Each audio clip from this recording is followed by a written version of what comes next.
Hoje eu realmente não enxergo algum modelo de investimento que seja tão interessante quanto house flipping. Um cenário conservador, onde assim, algumas coisas deram errado no meio do caminho, talvez foi uma reforma que demorou um pouco mais, talvez foi um imóvel que teve que vender mais barato do que você esperava, mas eu acho muito improvável você não ter ali no final 15 a 20% líquido. E aqui eu tô sendo bem conservador, 15 a 20% líquido. E aí é o seguinte, hoje, onde que você faz com esse nível de segurança 20% líquido, depois de pagar imposto? Agora, o 15%, 20% com imóvel num cenário conservador, coisas dando errado, você sempre vai conseguir fazer. Sempre. Independente do mercado, porque quando a gente fala do house flipping, não me interessa o quanto o mercado avançou, quanto foi a inflação, quanto foi... Porque a gente causa a valorização do imóvel. Perfeito. Você compra um imóvel desvalorizado, faz a reforma, vende esse imóvel mais caro, a valorização vai estar ali sempre, em qualquer imóvel, desde que você faça a análise correta e compre certo.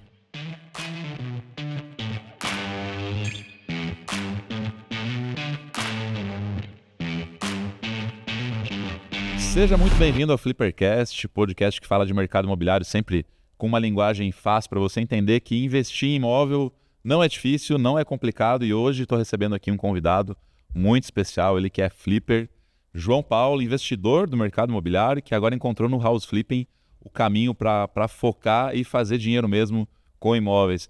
Seja muito bem-vindo, João, e vamos bater um papo aqui e entender o que você está aprontando, como é que tá esses flippings por aí. Boa, Carlos. Antes de mais nada, quero agradecer o convite.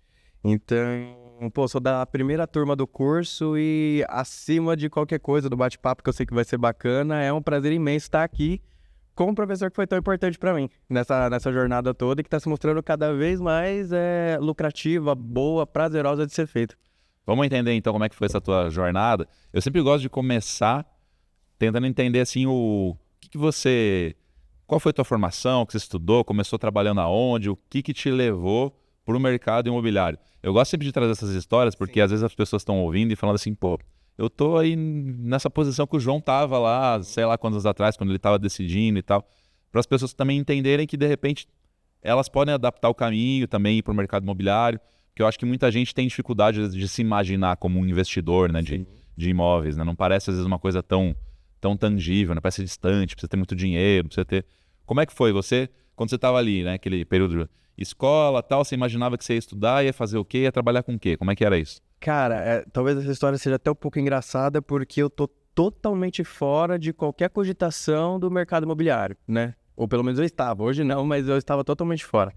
Então, assim, eu era policial civil, trabalhava na divisão de homicídios, né? E como acho que todo policial... Em São Paulo, né? Em São Paulo. É coisa suave. Tranquilinho. 4, 5 homicídios por dia, um sem cabeça aqui, o outro cortado lá. Nossa senhora. E como acho que quase todo policial aqui sempre faz alguma coisa extra, alguma coisa por fora, né? Em um determinado ponto, um determinado momento, eu comecei a trabalhar com imóveis, com corretagem, né? Isso lá em 2016. E no começo eu trabalhava com incorporadora, construtora, tudo mais. Confesso que não gostei, achei assim, foi uma coisa que não me pegou. Eu olhava e falava, poxa, o mercado imobiliário tem um potencial gigantesco, mas eu via muita falta de preparo, né? Não quero generalizar, falar que é assim toda construtora, mas na base ali eu via muita falta de preparo. Então, às vezes me incomodava muito, você tá ali, sei lá, num plantão de vendas, chega um cliente, você tem que, não, esse daqui é o melhor por causa disso, disso e disso, e dane-se ali a vontade, o interesse daquele cliente, a necessidade dele. Só empurrando, né, de qualquer jeito. Empurrando. Aí eu falei, putz, não, isso daqui não tá legal, não gostei. Mas eu gostei do mercado, né? Então o que eu fiz? Eu comecei a trabalhar por conta. Acabava criando sites, né? Então eu falava, poxa, deixa eu escolher aqui os projetos que eu acho bacana, né? Fazia um mapeamento de tudo que a gente tinha de projeto, entre novo, seminovo, tudo mais. Criava site de alguns. E quando algum cliente batia para mim, ao invés de eu ter que rodar e falar, não, eu tenho que atender 100 clientes para fazer uma venda, falava, poxa, deixa eu pegar esse cara e dar um pouco mais de atenção para ele. Então assim, o que você precisa? Qual que é o teu objetivo? Eu quero um negócio assim, assim, assado. Olha, você tem esse aqui que é da empresa tal, você tem esse daqui que é da empresa tal. Fazer uma curadoria. Exatamente. De imóveis. Esse daqui talvez cabe no seu bolso, esse daqui não vai caber. Porque no final das contas, eu acho que todo mundo que quer comprar um apartamento, seja hoje, seja em qualquer momento, é muito difícil de você achar aquele negócio perfeito. Então, algum tipo de Frankenstein vai ter que ter ali. alguma coisa você vai ter que abrir mão. Seja Tudo não terás. Tudo não terá, exatamente. Então, A localização é boa, o andar eu gostei e tal, mas não pega sol. Sempre vai ter um ponto e aí você tem que pesar. Beleza. Exatamente. Entre todos os fatores, qual desagrada menos? Exatamente, a não ser que talvez você seja um Flávio Augusto, um milionário da vida, que, né? Mas assim, via de regra, alguma coisa você acaba abrindo mão. Então, ao invés dessa pessoa ter que rodar, passar por, sei lá, 10, 15 plantões diferentes, ao invés dessa pessoa ter que passar pela mão de, não sei, 20, 30 corretores e gente enchendo o saco ligando, ele batia comigo e falava, olha, se você quiser, a gente vai, visita esse, visita aquele. E aí eu acabava fazendo lá meus projetinhos, meus sites, trabalhei com locação nesse meio tempo também. E dentro desses sites que eu fazia, eu acabei conhecendo um rapaz que hoje ele é meu sócio, né? Ele é de fora, ele é europeu, não é daqui não é brasileiro. E a gente conversando, ele falou, não, eu tava com interesse foi bem naquela época, final de 2020 mais ou menos, que foi quando a gente começou já a ter uma disparidade grande no câmbio, né? Então, se eu não me engano, no final de 2019... Teve a pandemia ali, né, que influenciou. Final de 2019, o Banco Central já começou a cortar juros, então a gente foi naquela, como eu posso dizer, descida até os juros bater 2% ali entre 2020 e 2021, e o câmbio começou a dar uma disparidade, aí teve mais pandemia e tudo mais. Ele falou, olha, para mim hoje está interessante investir no Brasil, porque assim, o câmbio está fazendo muito sentido. Eu tava pensando em comprar, sei lá, uns apartamentos, né? Apartamento na planta, virar a chave, esquecer disso daí, sei lá, daqui depois de 3 anos voltar a vender. Tá bom? Conversamos. Acho que a gente passou uns 6 meses conversando. Ele veio pro Brasil, a gente se encontrou e eu fiz um tour com ele mostrando alguns projetos. No final das contas, ele queria comprar um X ali de imóveis. E eu vendi para ele 20% de X. Ele falou, putz, mas eu quero gastar dinheiro. Eu falei, não, tudo bem, você quer gastar dinheiro. Só que assim, você me falou que você quer isso, que você quer um retorno de X, que você está pretendendo vender isso em tanto tempo. Com esses projetos aqui, com esses apartamentos, você não vai conseguir isso. Então assim, se eu vender para você, eu vou ficar com um sorriso no rosto. Para mim vai ser maravilhoso. Para você não vai. Eu não vou vender. Se você quiser comprar com outra pessoa, tal, até te falar, isso daqui é bacana, não é? Então, acho que a gente pegou uns 2 projetinhos só que faziam um pouco de sentido. Mas aí você não entrou como um investidor, você entrou como... Não, também fazendo essa curadoria ainda do que o cara ia investir. Aí, até esse momento não era investidor nem nada. E ele falou, poxa, gostei, bacana, né? Esse jeito que você me atendeu e tudo mais. E legal, vamos continuar conversando. Depois ele voltou, alguns meses depois... Poxa, eu ainda quero comprar, ainda quero fazer alguma coisa. Vamos olhar mais alguns. Olhamos, falei, olha, sinceramente, de tudo que a gente viu, se o dinheiro fosse meu, eu não compraria nenhum. Mas por quê? A gente tá falando muito de apartamento na planta, nessa época, que era uma coisa que ele vislumbrava. Mas era perfil mais estúdio, o que era? Ou não? Não necessariamente, ele não tinha um perfil específico, a questão era a rentabilidade. Ele tinha um dinheiro e queria investir no que fosse mais rentável. Exatamente, eu quero assim, no final das contas, eu quero olhar e quero ver ali um número entre 20% e 5%. Mas a ideia era comprar na planta, quando estivesse pronto, revender. Exatamente. E aí eu vou voltar para uma coisa que eu via naquela época que eu trabalhava com imóvel na planta, que, com dor no coração, mas eu digo, o investidor imobiliário aqui no Brasil, eu acho que ele ainda tem muita dificuldade em fazer conta. Então, por exemplo, o apartamento na planta, novamente, eu não quero criticar aqui nenhum método de investimento, porque eu acho que talvez ele vai fazer sentido para muitas pessoas. Mas eu via isso na prática quando eu estava lá, que muita gente sentava ali e falava, ok, eu vou comprar esse apartamento na planta, que via de regra ele é um pouco mais fácil, e isso atrai muito investidor, porque a gente não está falando daquela entrada de 20%, tem fluxo com construtora, então ele... É aí que ganha, né? Exatamente, você tem um acesso mais fácil, principalmente para um investidor pequeno, né? O apartamento na planta tem esse acesso mais fácil. E eu via que o pessoal falava, ok, eu vou comprar por tanto, lá na frente ele vai valorizar 30%, eu vou vender por tanto, ganhei tanto. E muito corretor ainda falando assim, mas aqui você vai fazer um Airbnb que você vai ganhar 9 mil por mês, você vai ganhar 10 mil por mês. E não é assim. Alguns lugares pode ser, mas assim, não é uma coisa tão simples, tão preto no branco. E você tem a correção também, né, do valor. Você tem correção, você tem... Você não precisa dar toda a entrada, mas o valor vai sendo corrigido. Exatamente. Você tem você tem questões que a gente compra muito decorado, esquece que quando recebe aquele apartamento vai ter que lidar com obra de qualquer jeito, esquece de documentação, esquece de taxinha aqui, taxinha ali.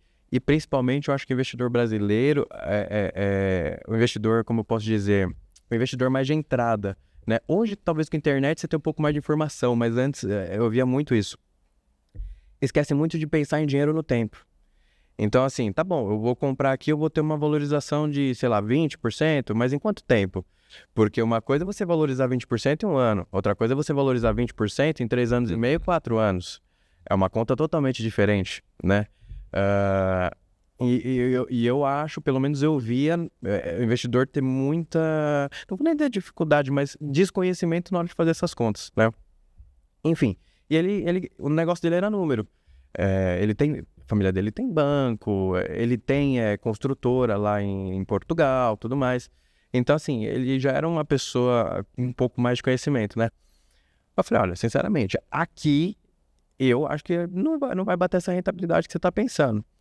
Ah, bacana. E conversa vai, conversa vem. Poxa, tem um outro amigo aí no Brasil que queria muito que você conhecesse. Vamos fazer alguma coisa junto? Vamos fazer alguma coisa junto? Vamos fazer alguma coisa junto? A princípio, a ideia era incorporar. Então, assim, vamos ver se a gente acha alguns terrenos, né? Faz prédio e tal. Ou até fazer condomíniozinhos. Condomínios de kitnet também, que hoje em dia tem muita gente que está fazendo aqui em São Paulo. Acho que em vários lugares do Brasil. E a gente começou a fazer estudo. Estudo de quanto tempo vai levar, o know-how que precisa daquilo lá, tudo mais. E a gente, poxa, vamos tentar fazer uma coisa que seja um pouquinho mais simples para sentir mercado? Então, antes da gente ir com o pé na porta, falar, vamos comprar um terreno, começando meio que do zero uma construtora, sendo que a gente já tem tantas aqui performando, né? Que ano que era isso? Isso era 2021, né? Então, ao invés da gente começar do zero aqui, tendo que concorrer com o pessoal que já está no mercado, sei lá, vamos tentar fazer alguma coisa como flipar um prédio pequeno, né? Então, assim, o conceito de flipar já estava, a gente já tinha um pouquinho do conhecimento do conceito de flipar, mas... A ideia era pegar um prédio menor velho ali, Isso. recuperar ele inteiro e vender. Exatamente, que é uma das coisas que ele faz lá em Portugal. Só que... Os remodelados. Os remodelados, exatamente. Inclusive, tem alguns fundos aqui no Brasil que fazem isso. Tem aquele edifício Madalena, tem alguns lugares no centro que tem alguns fundos fazendo. Aqui o pessoal fala mais em retrofit, né? Retrofit. Então, assim, eu falei até errado. A palavra que a gente usou na época não era nem flip. Era o retrofit. Retrofit, exatamente. Aqui eu vi o flipping aqui, mas a palavra era retrofit. Só que você tem uma certa dificuldade hoje aqui, vou falar pelo menos de São Paulo, da maioria dos lugares que eu vi, de você encontrar um prédio que seja pequeno, vamos falar dos seus 5, 6 apartamentos, que você tem um proprietário único. Então você acha ali, talvez um prédio que tem 6, 7 apartamentos, 2 é de uma pessoa, são de uns irmãos, esse daqui foi a pessoa que comprou, e isso acaba deixando a conta muito mais difícil. Porque você fica burocrático, demora, depende de muita gente aceitar. Exatamente. Aí talvez com esse daqui você vai negociar um valor, mas com o outro você não consegue negociar o mesmo. E esse daqui, mas por que com esse você negociou tanto e comigo negociou tanto? Que é o que um incorporador hoje em dia talvez sofra aí na hora de comprar. Eu tenho que comprar o quarteirão inteiro. Às vezes é uma negociação que leva anos. Então até você, essa casa aceitou, essa daqui não aceitou. Agora eu convenci esse vizinho, esse daqui não convenceu. Agora esse daqui convenceu, mas esse desistiu.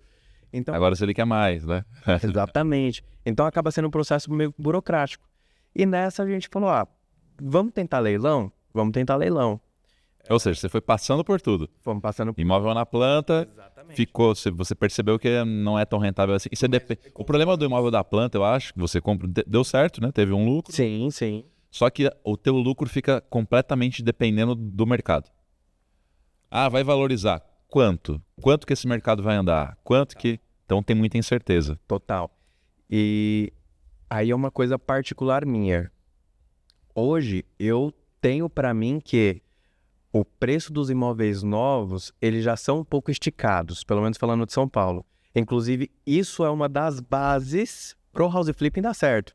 Na minha concepção, uma das coisas que ajuda muito o flipper é justamente o preço do imóvel novo tá tão disparate de um imóvel usado. Sim. Que daí fica muito atrativo pelo preço, né? Exatamente. Então vamos falar aqui de Pinheiros, em São Paulo. A gente está falando de um lançamento hoje, 20 mil metros quadrados, 21 mil, 19 mil. Facilmente. E assim... E estúdios até mais, 30 mil. Até mais. Quanto menor a metragem, você tem um metro quadrado mais caro. E eu particularmente, assim, você tem aí FIPZAP, você tem estudo de mercado, você tem muita coisa, mas João, eu acho um pouco complicado de ver um estúdio ou um imóvel em Pinheiros daqui a 5 anos vendendo por 30 mil metros quadrados, 28 mil. A gente tá falando de preço europeu, né? Tudo bem, São Paulo é centro financeiro da América Latina, mas 30 mil metros quadrados é uma coisa assim, muito, para mim, muito fora da casinha. Então não vejo esse espaço para você ter esse crescimento, essa valorização. Lembrando novamente, você ainda vai ter que lidar com reforma, você vai ter que esperar, sei lá, 2, 3 anos para aquele imóvel ficar pronto, você vai ter que lidar com documentação, atraso de obra, que via de regra acontece. Até tem direito a atrasar 6 meses, inclusive, né? Exatamente. Então, assim, pode funcionar para alguns. Eu vejo ali, eu vejo sentido em algumas pessoas que vendem a compra do imóvel na planta como forma de investimento, mas para mim, eu acho que é uma coisa que para mim não funciona. Não me agrada. Eu acho que mesmo mesmo estando na planta, você já está pegando aquele imóvel no preço máximo dele. Exato. Mas ele vai valorizar, porque o mercado vai andar, claro que quem compra lá no lançamento, a primeira tabela, muitas vezes pega uma condição diferente que a construtora está precisando capitalizar, então eles fazem. Mas vendeu as primeiras, já vai tendo reajuste, você não pega negócios tão favoráveis. E posso falar uma coisa para você? Nessa época de 2020, a gente estava rodando em apartamentos na planta, né? E assim, tinha o dinheiro no bolso para comprar. Pagar à vista não era um problema. E assim, mesmo chegando, fazendo fichinha de pré-cadastro para ser o primeiro, olha, a gente paga à vista, deposita isso hoje. Quanto que faz? Não conseguimos uma construtora, à época, que tenha feito um desconto maior de 10% pra gente. Porque, às vezes, mesmo pra construtora, não vale a pena. Pra mim, eu prefiro vender no fluxo, né? Porque o desembolso também vai sendo aos poucos, né? Exatamente. Então, assim, eu não vejo hoje em dia essa margem de chegar, eu vou chegar lá, vou ser o primeiro a comprar e vou ter um desconto de 20%. Eu acho muito difícil de acontecer.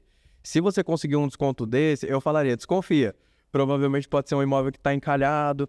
Ou outra coisa, pode ser um imóvel que acaba sobrando ali na frente, que eu acho que quando se fala em mercado imobiliário, não é só uma questão de preço, mas liquidez é muito importante. Então, poxa, eu tô com um prédio aqui que tem 400 estúdios, né? Meu objetivo não é a locação, meu objetivo é crescimento de patrimônio. Quero comprar e quero vender, quero comprar e quero vender. Tá, daqui 3 anos eu quero vender esse estúdio. Quantos estúdios vão estar vendendo ali, juntos comigo? Quantos vão estar ainda na mão da construtora? Que consegue negociar muito mais. Muito mais. Quantos vão voltar para a construtora nesse período? Eu acabo tendo uma concorrência, eu não vou nem falar desleal, mas assim, quase que injusta, né? Esse negócio de comprar na planta também, aqui nos jardins, vira e mexe eu vou ali porque ele é cheio de restaurante e tal, você vai ali almoçar e tá subindo muito prédio de alto padrão ali. Assim, umas coisas absurdas, né?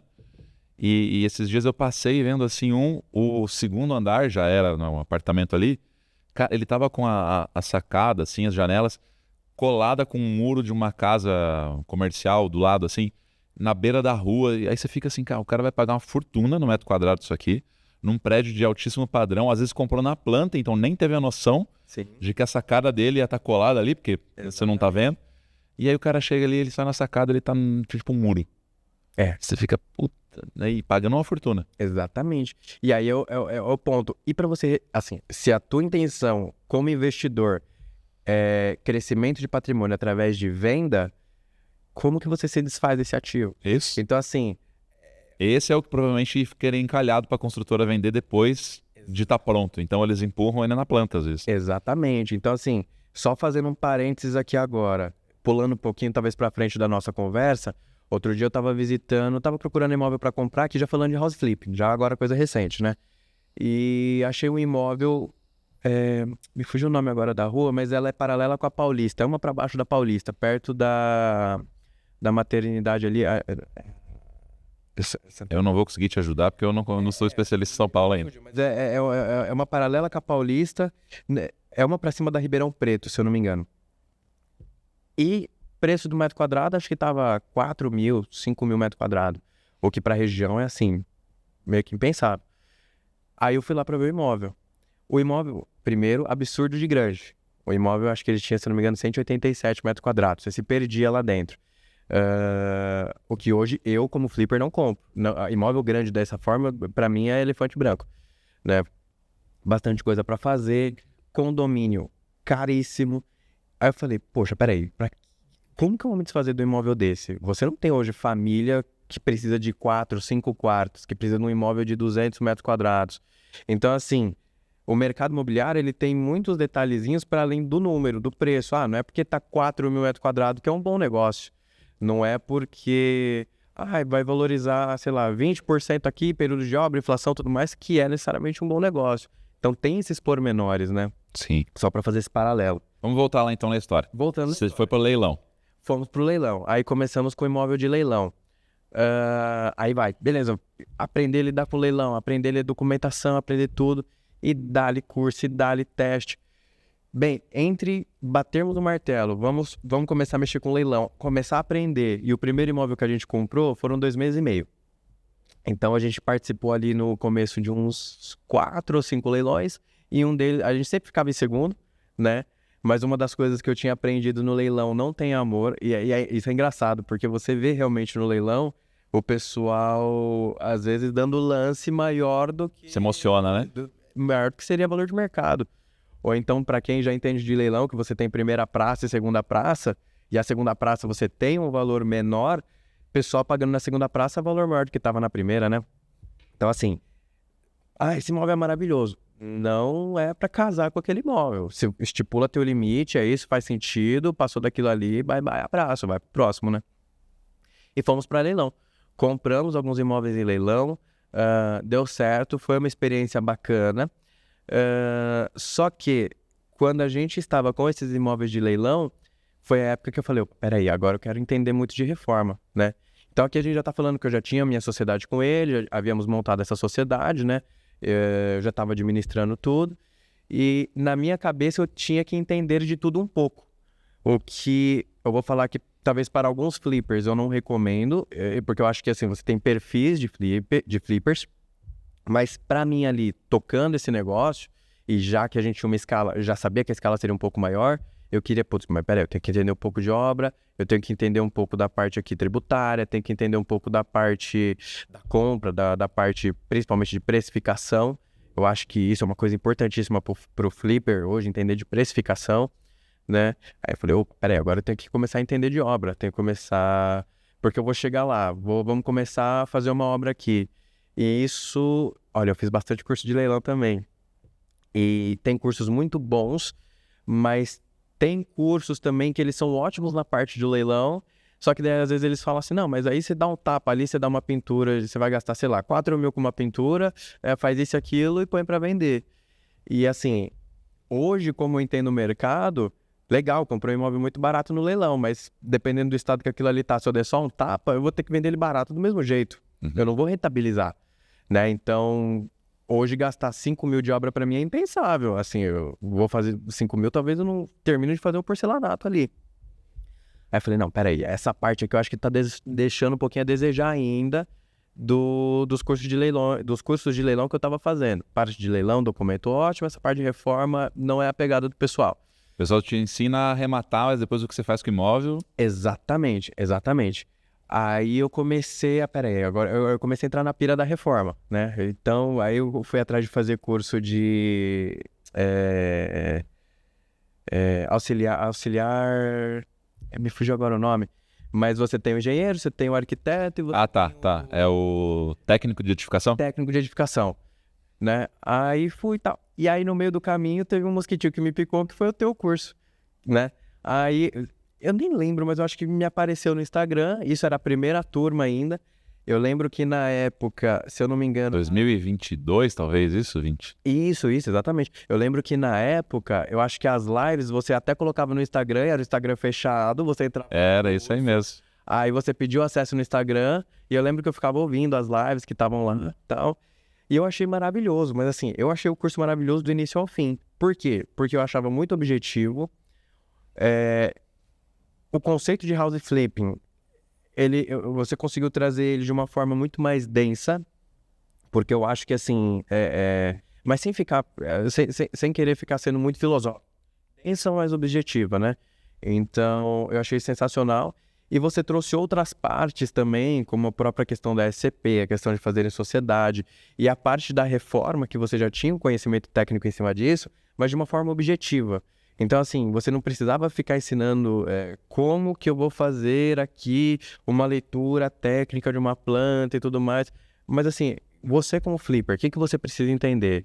O que você precisa ter na mão? O que você precisa... Exatamente. Você dentro de uma reforma, o que você precisa entender? Eu achei aquilo ali maravilhoso, né? Porque a visão, eu te dou o passo a passo, mas sem a parte técnica, porque a parte técnica você contrata aí um responsável quando precisa, mas você sabe o que pedir para esse responsável, Exatamente. você sabe o que ele pode fazer que vai te enrolar, né? Exatamente. É o que eu falei.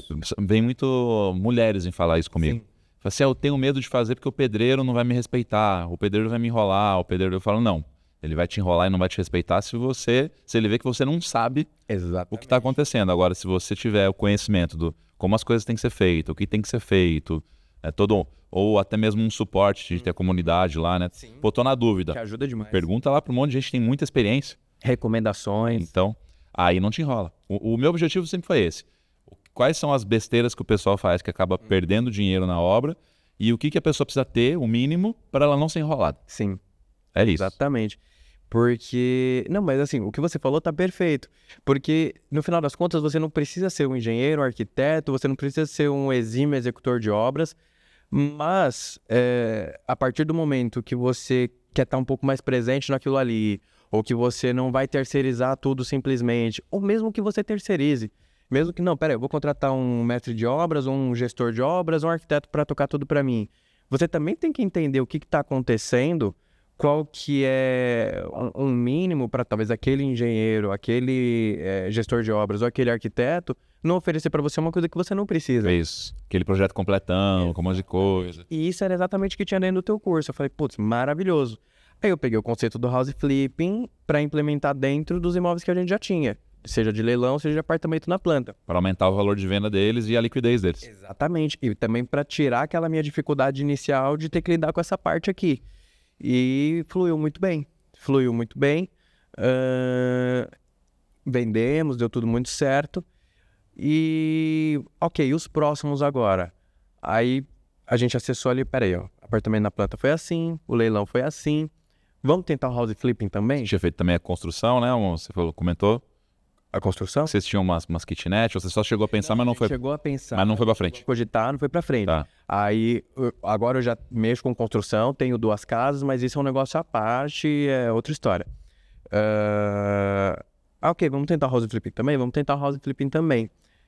Então, assim, a gente passou desde o apartamento na planta, passamos por leilão e hoje a gente faz o house flipping. Pra mim, hoje... Quer comprar o imóvel desvalorizado sem ser em leilão, né? Que a gente acaba falando assim. Porque você pode fazer o house flipping com o imóvel do leilão. House flipping basicamente é você pegar um imóvel que está mais barato e revender ele mais caro. Exatamente. Esse é o conceito básico. Como você vai comprar ele mais barato, que é o ponto. Você pode comprar num leilão. Exatamente. E aí você vai ter a burocracia do leilão, ali aquela coisa de não poder visitar o imóvel. Sim. De poder, às vezes, pela alguma coisa jurídica ou burocrática, demorar para conseguir pegar a chave daquele imóvel. Perfeito. Né? Muita gente fala assim, não tenho... É super fácil. Às vezes é, às vezes não é. Tem casos de flipper que ficou 1 ano esperando para conseguir pegar o imóvel. Sim. Porque o proprietário começou a botar um monte de empecilho. Se o proprietário estiver empenhado em dificultar, ele consegue. Consegue. Consegue. Mas assim, eu vou falar do melhor cenário possível, dentro da minha experiência. Porque isso é uma coisa que o pessoal bate bastante nos cursos de leilão. Então assim, você já meio que consegue de antemão, lógico, você não vai prever 100%, mas você consegue ter uma ideia se você vai achar um proprietário chato ou não. Você vai ler o processo, você vai ter uma ideia, uma pessoa que está recorrendo. Não, um cara isso aí vai complicar. Saber. Então você já meio que evita ir para esse cara chato. Só que num cenário muito positivo, digamos que você vai entrar nesse imóvel em 3 meses. Né? Num cenário bem positivo, você vai entrar nesse imóvel em 3 meses. Quando você fala do house flipping, né, que na verdade o leilão pode ser também, mas quando você fala de comprar um imóvel no mercado tradicional para flipar esse imóvel, talvez em 3 meses você tá com a tua obra finalizada já. E aí, hoje, para mim, não é só uma questão de preço. Comprar barato, eu vou dizer que, assim, se não é a chave do negócio, ela é a top 1,5, ela tá ali. Só que a liquidez, eu acho que ela é muito importante também.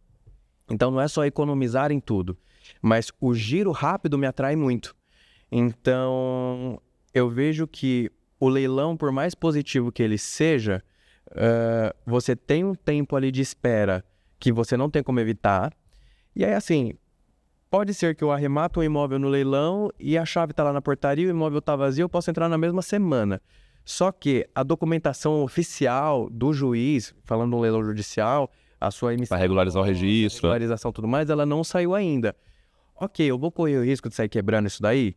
Aí, dali 2 meses, alguém olha no processo, não, mas peraí, a gente fez isso daqui errado no processo.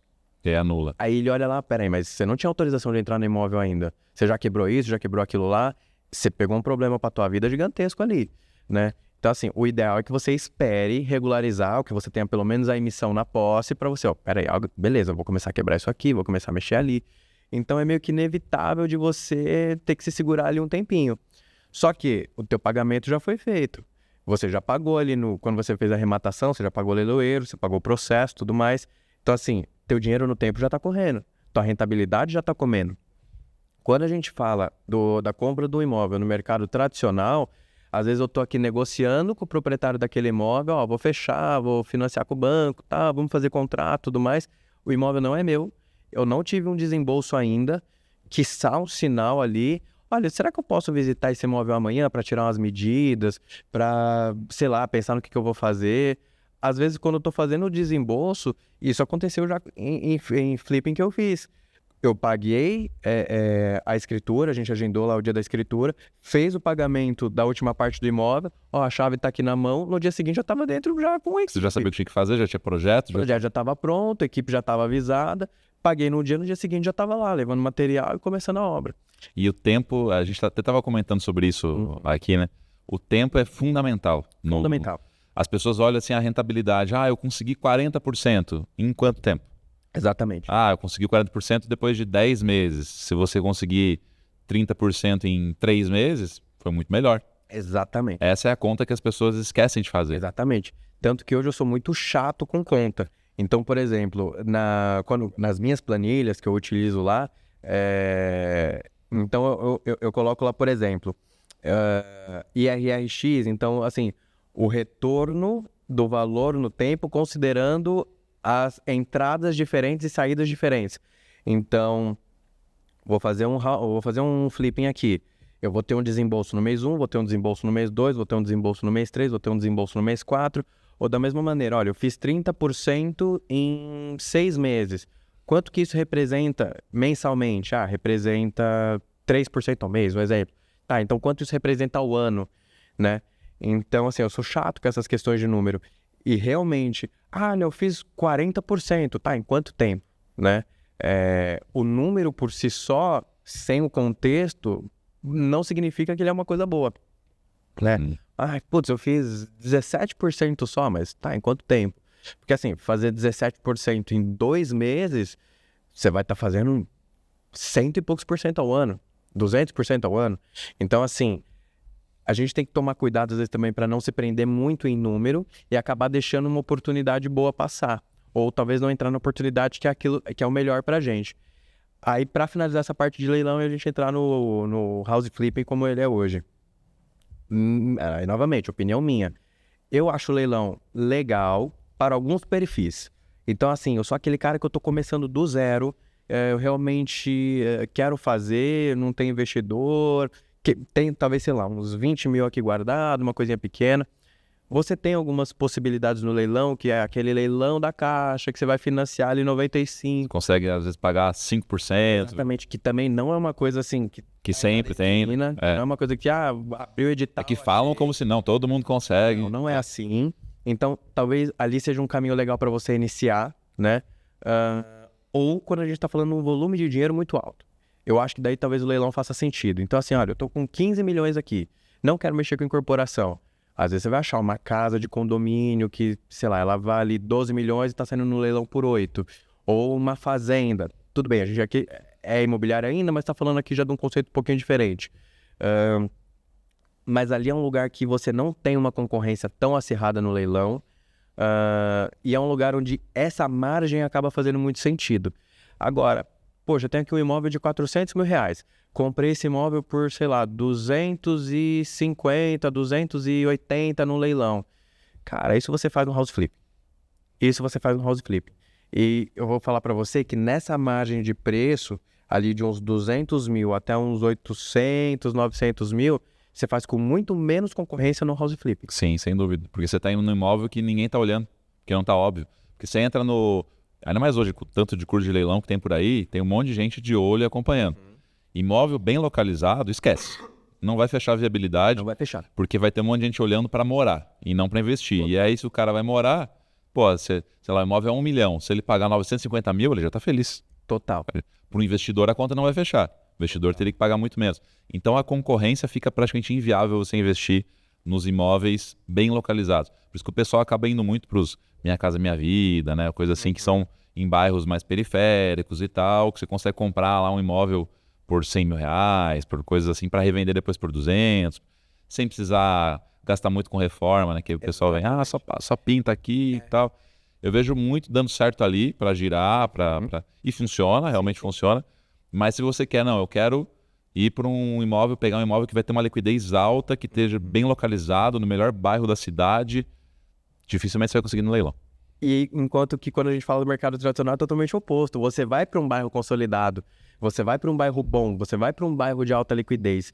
E aí é uma outra coisa que eu vou falar que é um pouco psicológica, né? Inclusive meu sócio fala muito isso, né? Que ele é europeu e tudo mais. A gente como brasileiro, acho que isso é meio cultural, parece que é meio ofensivo você fazer uma proposta no imóvel. Mas esse imóvel aqui, sei lá, ele tá 1 milhão, eu vou oferecer 700, vou oferecer 600 coitado da pessoa, tô desvalorizando. E não é assim, muitas vezes está sendo um negócio bom para todas as partes. Era exatamente o dinheiro que ele precisava. Né? Exatamente. Então, assim, lógico, é também uma questão de como você faz essa proposta, né? Não é assim, isso daqui não vale nada, não é assim. Mas você se surpreenderia, né? As pessoas, né? Vocês se surpreenderiam com a quantidade de propostas que são aceitas, bem abaixo de valor de mercado. Inclusive, quando a gente fala de precificação, valor de anúncio já não... Assim, para mim é valor de anúncio menos uma porcentagem, menos uma taxa que para mim faça sentido, né? Porque os imóveis, via de regra, não são comercializados no valor de anúncio. Sempre tem um chorinho. Todo proprietário já considera um chorinho. Sempre tem um chorinho. Né? Então, é surpreendente quando você começa a ir visitar, fazer proposta, você fala, nossa, a pessoa nunca vai aceitar essa proposta. Se duvidar, ele aceitou, achei que ele ia oferecer menos ainda, né?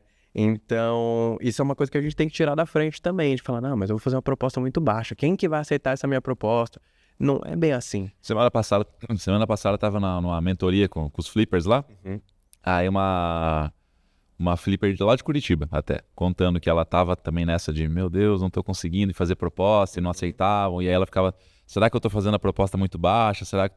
Aí ela viu um apartamento super bem localizado no Cabral, que é um bairro bem bom lá em Curitiba, perto de tudo, num prédio assim antigo, mas bonitinho, conservado, aquilo que a gente fala, né? O que você não pode melhorar já tem que ser bom e tal. Perfeito. 600 mil tava o anúncio. Aí ela foi lá, fez análise de viabilidade, fechava a viabilidade se ela pagasse abaixo de 470 mil. Ela falou, vou fazer uma proposta em 450. Vamos ver, né? Pô, 600. E até fala, não, imagina, né? Vai baixar isso. Fez a proposta em 450, aceitou de primeira. Sim. Aí ela ficou assim, putz, eu podia ter feito por menos. Uma proposta menor, exatamente. Só que imagina, estava anunciado em 600. Sim. Só que às vezes aquele imóvel está precisando de reforma, ele está anunciado há tanto tempo, exatamente, que a pessoa começa a se convencer que ninguém vai comprar. Sim. Aí ela fala assim, não, isso aí ninguém vai querer, olha isso aqui, precisa fazer obra, ninguém quer encarar a reforma, não vai dar e tal. E aí não chega a proposta nunca. A primeira que chega, a pessoa fala assim, bom, vamos vender esse negócio, botar o dinheiro e se livrar? Porque a pessoa ela entra num clima de preciso me livrar. Exatamente. Preciso me livrar. Aí ela aceita a proposta baixa. Aquilo começa a virar uma tristeza na vida da pessoa que precisa vender aquilo lá. Principalmente quando é imóvel de herança. Exatamente. É muito comum. Você não quer... isso acontece bastante. É um imóvel de herança, ele tá vazio. Os filhos não querem lidar com aquilo. Às vezes eles já nem moram mais em São Paulo. E aí, assim, é ligação, é condomínio. Olha, deu um vazamento aqui, já tá lá, não sei aonde. Todo mês fica vindo o boleto do condomínio, né? Todo mês fica vendo. Exatamente. Se livra desse negócio logo. Exatamente. E aí, a gente estava falando muito de número, Agora, nessa parte aqui da busca de imóvel, é matemática pura e simples. É a matemática mais básica do mundo.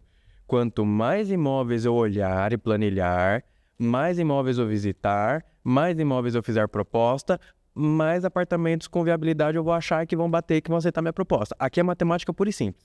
Não tem É estatístico. É estatístico. Aqui não tem como errar. Se eu fizer 2 propostas, eu corro o risco de ter 100% de erro. Não aceitei, não aceitei.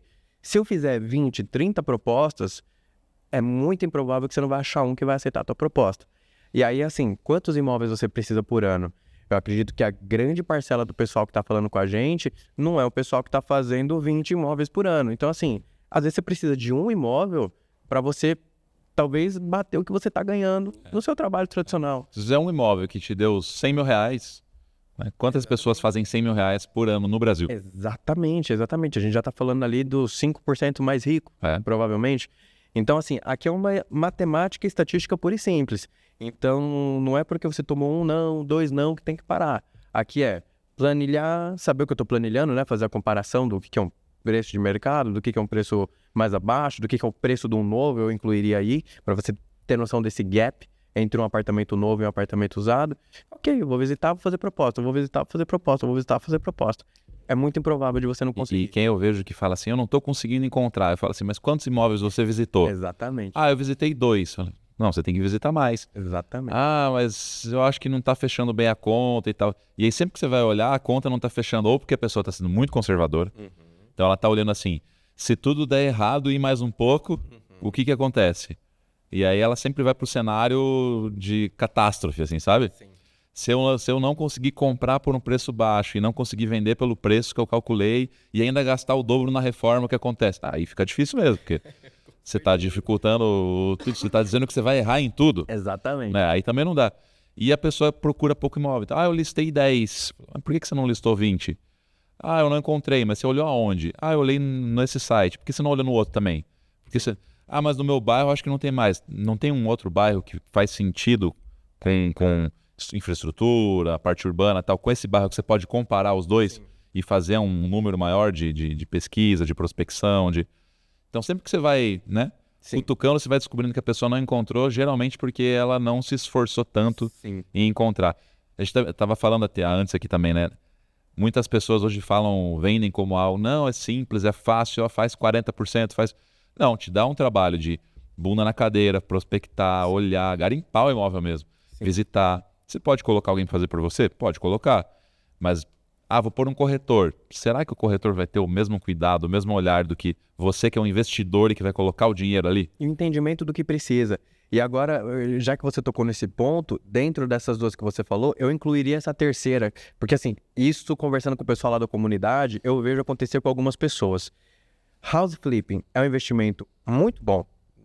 Para não falar ótimo, muito bom.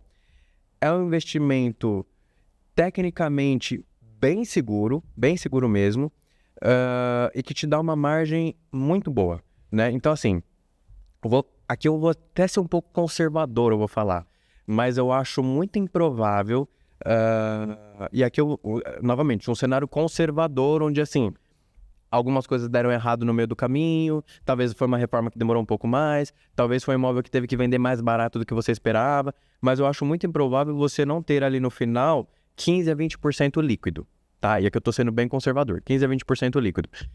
E aí é o seguinte, hoje, onde que você faz com esse nível de segurança 20% líquido, depois de pagar imposto?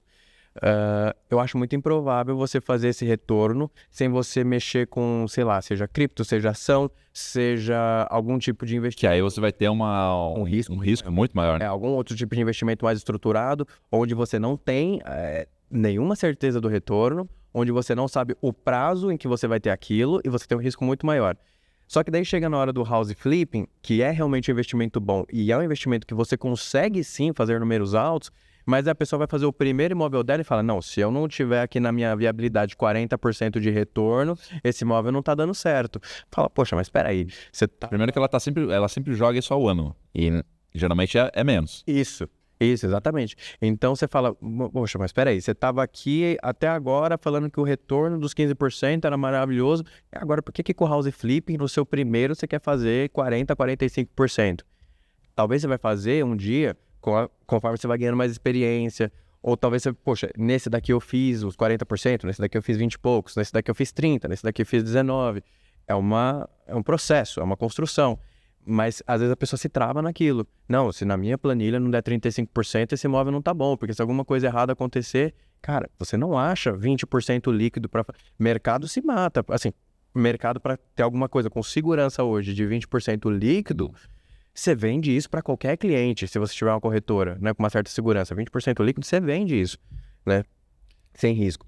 Então isso também, às vezes, acaba sendo um entrave de algumas pessoas que querem entrar no mercado. E as pessoas se iludem muito, né? Porque hoje a gente está com a Selic a 15% aqui, enquanto a gente está gravando esse episódio. E as pessoas, primeiro, fixam que, eu faço 15% ao ano. Não faz, porque você paga imposto de renda. Exatamente. Você vai fazer algo na casa dos 12% ali, por aí. Exatamente. E outra, por quanto tempo você vai fazer isso ao ano? Isso. Porque daqui a pouco a Selic baixa, senão tu vai começar a quebradeira no país inteiro. Porque quantos empresários estão com dívida atrelado a pós-fixado? Perfeito. Então o cara às vezes pegou pouco. Imagina um cara que fez um empréstimo a 2%, 3% ao ano, que essa dívida dele agora foi para 15%. O cara tá forcado, tá? Perfeito. Então a tendência é que tenha que baixar essa Selic, senão não é sustentável. Então tá, aí você ficou acostumado, não, agora eu vou deixar o dinheiro paradinho, 15%. Ano que vem, sei lá, a gente acaba indo para 12, 11, não sei. Daqui a pouco tá 9. Vamos pensar um cenário de volta para 2% ao ano. Aí você vai, 2%, agora eu preciso fazer alguma coisa com o meu dinheiro, 2% ao ano, não está mais pagando a minha inflação. E aí você sabe fazer o quê? Se você, enquanto nesse período você se acomodou e não foi aprender o que fazer com o seu dinheiro. Perfeito. Agora, o 15%, 20% com imóvel num cenário conservador, coisas dando errado, você sempre vai conseguir fazer. Sempre. Independente do mercado, porque quando a gente fala do house flipping, não me interessa o quanto o mercado avançou, quanto foi a inflação, quanto foi... Porque a gente causa a valorização do imóvel. Perfeito. Você compra um imóvel desvalorizado, faz a reforma, vende esse imóvel mais caro, a valorização vai estar ali sempre, em qualquer imóvel, desde que você faça a análise correta e compre certo. Exatamente. Ou mesmo que você fale assim, tem aqui uma Selic pré-fixada, a gente está falando aqui mais termo de mercado, mas 13%. Mas quanto a gente talvez não comprou agora um pré-fixado com a Selic subindo, aí ela sobe mais um pouco, tua marcação a mercado vai para baixo, e você, será que você desespera? Você vai vender? Aí você perde dinheiro, sabe? Então, assim, não é também preto no branco. Tá 15%, eu quero o dobro, eu quero fazer 30%. Eu acho que o house flipping, ele é um investimento maravilhoso, seja para uma pessoa que quer correr mais risco, seja para uma pessoa que quer correr mais risco, seja por um perfil mais conservador, ele abraça todo mundo. Ele é algo... Não é fácil, mas ele é simples. Assim, ele tá dado para você o que você precisa fazer.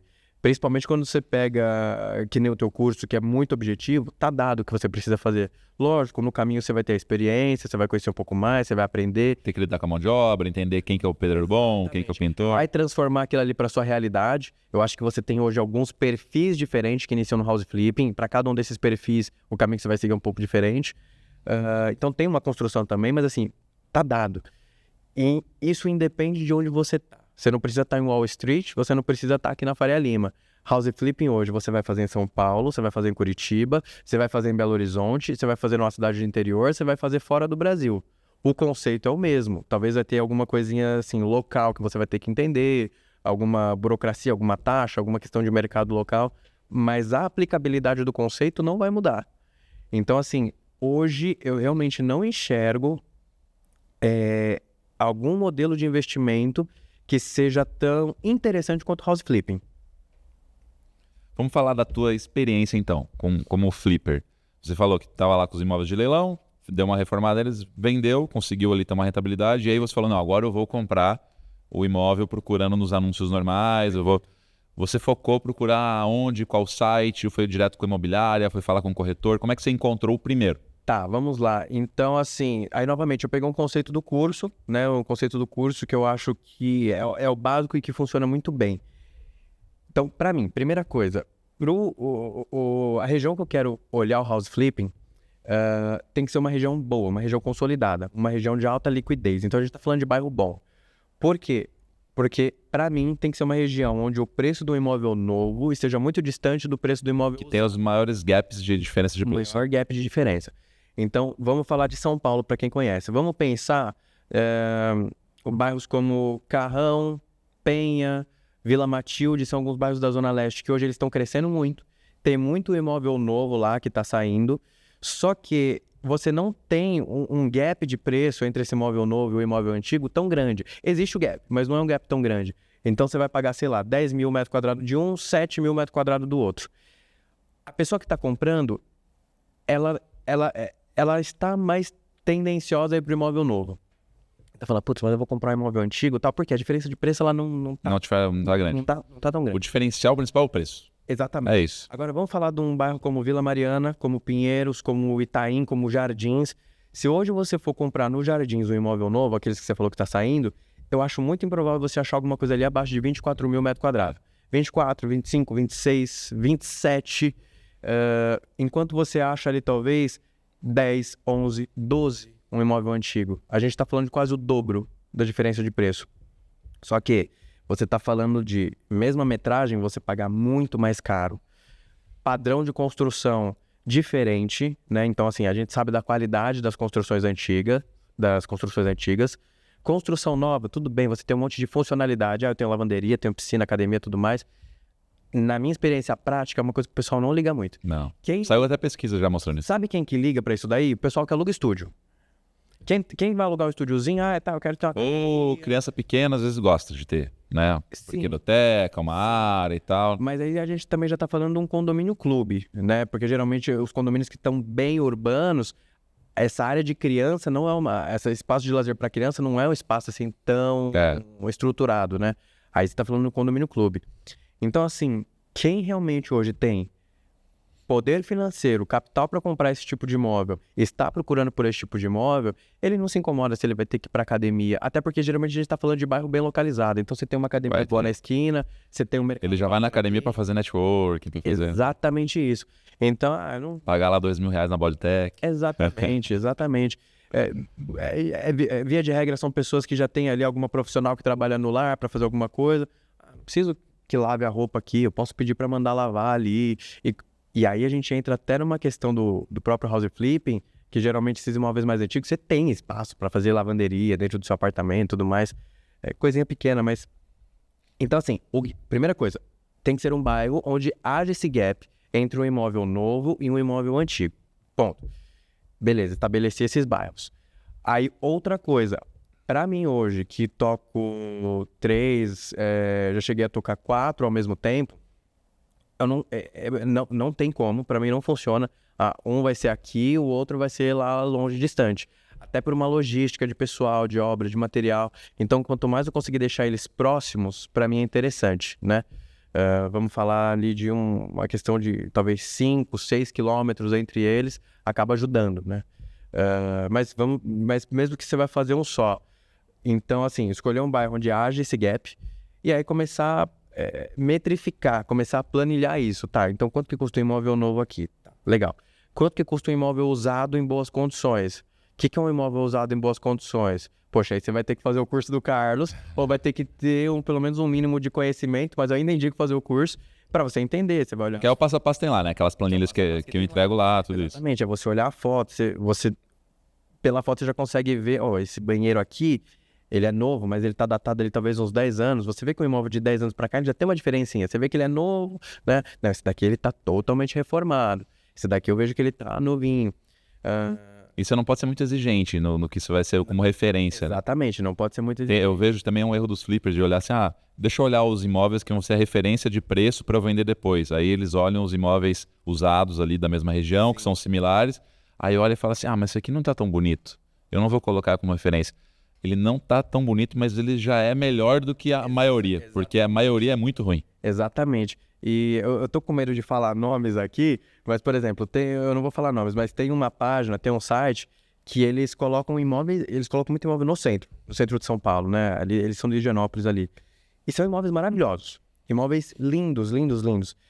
Só que também, quem for olhar aquilo ali tem que entender que aquilo ali é meio que conceitual. Então, talvez, não, mas o preço do imóvel aqui tá tanto. Calma, aquilo ali é uma coisa meio conceitual. Do pessoal as pessoas que compram o imóvel ali, que estão anunciando naquela página, Então, assim, você não pode ser tão exigente também e nem muito... Você tem que... Não tem jeito. Você tem que fazer o curso do Carlos e tem que entender ali mais ou menos o que é esse imóvel que a gente tá falando, né? Aí você vai ter um parâmetro ali. Opa, peraí. Então, eu sei que com o imóvel reformado, eu consigo trabalhar aqui mais ou menos nessa faixa de preço. Legal. Dentro dessa tua busca, você vai acabar achando uns imóveis que estão ali, que você vai olhar, você vai falar, peraí, esse daqui tá... E você começou a olhar em tudo quanto é portal, site, sem... Tudo quanto é portal. Todo lugar pode ser lugar. Quinta Andar, Loft, Zap Imóveis, Placa na janela. placa na janela. Confesso que assim, placa na janela você acaba vendo quando você tá na rua e Isso. tudo mais, que é uma forma legal. Aí você vai com o celular lá, fica dando zoom assim, né? Pra tentar pegar o número. Perguntar na portaria. Porteiro, né? Não só quando você está comprando, mas quando você está vendendo também. Faça as pessoas do prédio saberem que você está vendendo aquele imóvel, né? Então, da onde você tiver fonte de informação e aquilo que for mais simples para você também de planilhar essa informação, desde que você planilhe bastante informação, né? Vale a pena. Então, você metrificou, ok, o imóvel novo hoje está aqui numa média, sei lá, 17 mil metros quadrados. Eu vi aqui que um imóvel usado em relativamente boas condições está na faixa ali de 10 a 12 mil metros quadrados, e eu vejo que tem alguns imóveis aqui, lógico que não... Vamos tentar comparar imóveis similares. Então, eu estou vendo aqui um 3 quartos, 110 metros, uma vaga de garagem. Não adianta eu comparar aqui com imóvel sem vaga de garagem, prédio de 3 andares. Vamos tentar deixar isso um pouquinho similar. Mas eu vejo que tem um imóvel aqui que ele está um pouquinho mais detonado e está vendendo ali a 9, 8 mil metros quadrados. Beleza, planilhei. Com isso na mão, ok, então eu sei que é aqui onde eu tenho que chegar, 10, 12, 13 mil metros, com o meu imóvel em condições um pouquinho melhores do que esse que eu estou vendo aqui. Aí eu vou filtrar, vou já tentar achar esses imóveis que já estão saindo nessa faixa de 8, 9, para na negociação tentar chegar com eles ali em 7, 6 e alguma coisa. Então, tracei minha faixa aqui. Aí sim, aí eu começo a filtrar. Eu quero imóveis de 2 dormitórios, 3 dormitórios, metragem até tanto, preço até tanto, onde a conta vai bater para mim, que eu já vou achar ali nos 9 mil, 8 mil, alguma coisinha. E aí é onde eu vou fazendo visita, vou ver se é uma reforma que faz sentido, né? Aí é o que eu tô falando. Que é outra vantagem em relação ao leilão, que você consegue já prever essa reforma. Exatamente, leilão você não vai conseguir prever isso, né? É muito difícil de prever isso. E aí a questão da experiência. Conforme você vai fazendo mais, talvez quando você vê uma foto, você já olha... Ih, peraí, aqui eu já sei que eu vou ter que mudar a janela. E pela foto aqui eu já vi que, tá de frente, tá travada a fachada, já não vou nem visitar, né? Mas no começo você vai visitando, vai vendo. E aí você vai fazendo suas propostas. E aí você vai chegar naquele imóvel que, putz, ó, comprei esse imóvel por 6.800, 7 mil metros quadrados. E eu sei que esse imóvel aqui eu vou vender ele a 12 mil, 13 mil metros quadrados, né? O que eu acho importante nessa parte? Precificação. Eu acho que uma coisa que você... De venda, né? Acertar no preço. Exatamente. Ou estar o mais próximo possível. Eu acho que essa é uma parte um pouco difícil para os flippers. E a dificuldade dela é justamente um ponto positivo para a gente. Por que é uma parte difícil? Porque você não tem tanta referência do imóvel usado e bom, o que para a gente é ótimo. Porque eu também já tive na ponta de lá. E eu sei quanto que o cliente que está procurando e buscando, ele não quer lidar com reforma. Não. Eu sei quanto que esse cara que está indo comprar, e você, como arquiteto, como engenheiro, já estava nesse mercado, você sabe que uma reforma que você faz por 100 mil, uma pessoa que não tem conhecimento daquilo, ela faz por 300. Não é que dobra, ela triplica, né? Quando você coloca, não, peraí, mas tem o projeto, e tem isso, e tem a gestão, aí deu o erro, vou ter que quebrar esse piso e refazer porque eu era um profissional ruim. Você triplica o valor de uma reforma, né? Então, Quando a gente fala assim da reforma, que eu pego e falo assim, fiz a reforma aqui com 50 mil, e aí eu mostro isso, e aí vem uma pessoa que fez, sei lá, a reforma na casa dela. O que ela faz? Isso é mentira, você tá mentindo, tá enganando quem? Olha o Naldo, começa a falar umas coisas assim e tal. Porque o que eu entendo isso, né? A pessoa, ela fez a reforma na casa dela, e aí ela gastou uma fortuna. Sim. Essa é o senso comum. Sim. Essa é uma fortuna. Aí eu vou lá e mostro uma reforma feita com pouco. A pessoa não entende assim, caramba, dá pra fazer com menos. Ela entende assim, você tá achando que eu sou um trouxa? Porque eu gastei um monte. Aí agora você vem dizer que dá pra fazer com pouco. Você tá mentindo. Porque a pessoa não quer admitir que dava pra ter feito a reforma dela gastando menos. Ela prefere dizer que você tá mentindo. Sim, Essa é a lógica, por isso que vem o hater ali, né? exatamente. E é uma questão conceitual também. Quem está fazendo uma reforma para morar vai gastar mais. Você vai escolher um tipo de acabamento diferente. Você vai escolher um piso que te agrada, que talvez você vai Sim. pagar, sei lá, 130, 140 pau. Você vai por desejo, por vontades, por... Exatamente. Vai ser mais, mas eu quero. E tá tudo certo, né? Sim, e outra coisa, quem está fazendo isso de maneira sistemática é uma coisa que o pessoal tem que entender. Você tem que entender que um flipper que está fazendo, sei lá, 2, 3 apartamentos por ano, a reforma dele vai ser mais barata. Ele tem material, às vezes, que reaproveitou de uma obra. Isso. Mas assim, mesmo que seja teu primeiro flipping, você consegue fazer uma reforma boa e barata. O pedreiro começa a negociar melhor, porque sabe que você sempre entrega uma obra para ele. Exatamente. Então, assim, quem está fazendo isso sistemático, cada vez mais a tua obra vai ficar mais barata, vai ficar mais rápida, né? Então, voltando lá para a planilha. Você planilhou, você achou, é a hora que você vai começar a negociar. E esse é teu alvo, vai falar, opa, tô num bairro bom, vamos falar de São Paulo, tô aqui na Vila Mariana, tô aqui em Pinheiros, tô aqui em Perdizes, tô num bairro bacana, que o imóvel novo tá me custando, sei lá, 17, 18 mil metros quadrados, e eu sei que um imóvel bacana eu vou vender ali por 10, 12 mil. Precificação. E a precificação, que eu acho que é uma coisa super importante, ela é um pouco mais difícil porque você não acha, quando você começa a procurar, você realmente não vai achar vários imóveis que estão ali bem reformadinhos, e esse é um ponto positivo, sabe por quê? Porque geralmente quando tem, vende rápido. Aí o seu vai se destacar. Exatamente, porque geralmente quando tem, vende rápido. Se você consegue pegar o teu imóvel reformado, anunciar no mesmo preço da média da região, dos que não estão tão bonitos, Você tá mas o teu tá bonito, o teu ele destaca. Exatamente, você tá anos luz na frente. Então, assim, a precificação é uma coisa que o pessoal vai acabar aprendendo com a experiência, mas não precisa ter medo. Você consegue já chegar numa coisa bem próxima no seu primeiro. Porque é isso que você falou. Você olha lá, ok, 10, 12 mil aqui é a média do mercado. Eu acho aqui por 8 a 9 mil, uns anunciados mais derrubadinhos, eu vou negociar, vai chegar ali nos 6.800 metros, um exemplo. Eu não preciso chegar e falar, não, agora eu tenho que vender esse imóvel reformado a 14 mil metros. Coloca na média do mercado. Você já está fazendo uma margem gigantesca e você está anos-luz à frente deles. Não seja, né, ganancioso. Exatamente. Tem gente que fala assim, não, mas o meu tá muito mais bonito, eu vou colocar um valor maior. Exatamente. Aí é onde você começa a ter alguns pênaltizinhos ali que talvez vai falar, mas tá demorando para vender, eu achei que eu ia fazer tanto. São nesses detalhes, né? Sim. E aí a gente começou a fazer isso. E aí, Quantos você já fez comprando dessa forma? house flipping, comprando por volta de uns 4. 4. 4. O primeiro que você foi, que você resolveu, não, vou encontrar esse agora para reformar depois que você fez o curso, viu passo a passo. Você comprou em qual região? Como é que foi esse? Região da Paulista. Região Na Paulista. Bela Vista. A gente achou ele pelo site. E nesse o corretor ele foi muito bom. Aliás, ele entendeu o que estava meio que querendo, mostrou alguns anúncios e tal. Levou a gente lá, ajudou bastante na negociação. Era um imóvel que os filhos estavam querendo vender aquele imóvel, né? A mãe, ela ainda morava no imóvel, mas ela também já não queria ficar lá, ela queria ir pro interior. E aí, assim, os filhos não queriam dividir aquilo lá. Poxa, a gente precisa vender isso daqui.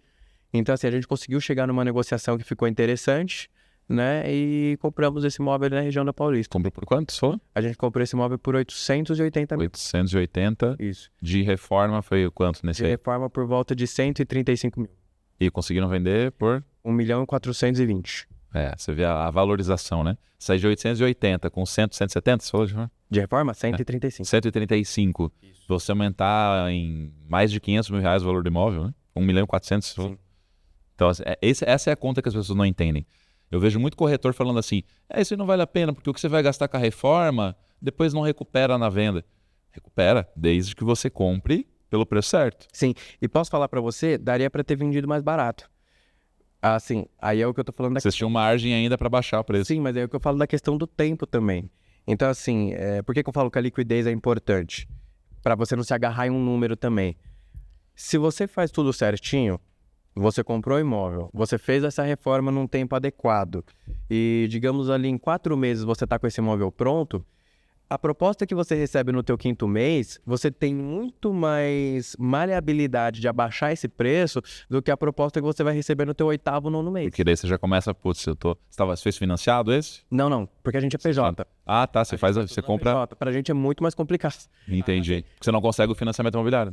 Não, E paga ainda um pouco mais de imposto. exatamente. Então, assim, até imposto de obra, a gente tem que cuidar, porque, por exemplo, você sabe que é muito difícil nota fiscal em obra. A empresa que oferece nota fiscal, a obra vai lá em cima. E a maioria do pessoal tem MEI. E aí, a nota que tem que pagar aqui, você tem que, do MEI ou do profissional que não tem nota, você tem que recolher mais 20% de patronal. Ainda tem que falar com esse profissional para ele descontar, ensinar ele a descontar, ensinar não, ó, você vai ter que descontar porque o teu imposto eu já vou recolher e tal. Então assim, não funciona, você tem que dar uma volta por outro lugar senão também você inviabiliza a tua obra, né? Imposto de renda, você paga no faturamento, não paga no lucro. Então, Exatamente. Você tem empresa no lucro presumido. lucro presumido, uns 6 e pouquinho por cento, que é PIS, COFINS e tal, vai dar uns 6 e PIS, COFINS, contribuição social e imposto de renda à pessoa jurídica, né? Exatamente. Dependendo do valor do imóvel, ainda tem um adicional do imposto de renda. Adicionado imposto de renda, exatamente. Para além disso, financiamento você não acha.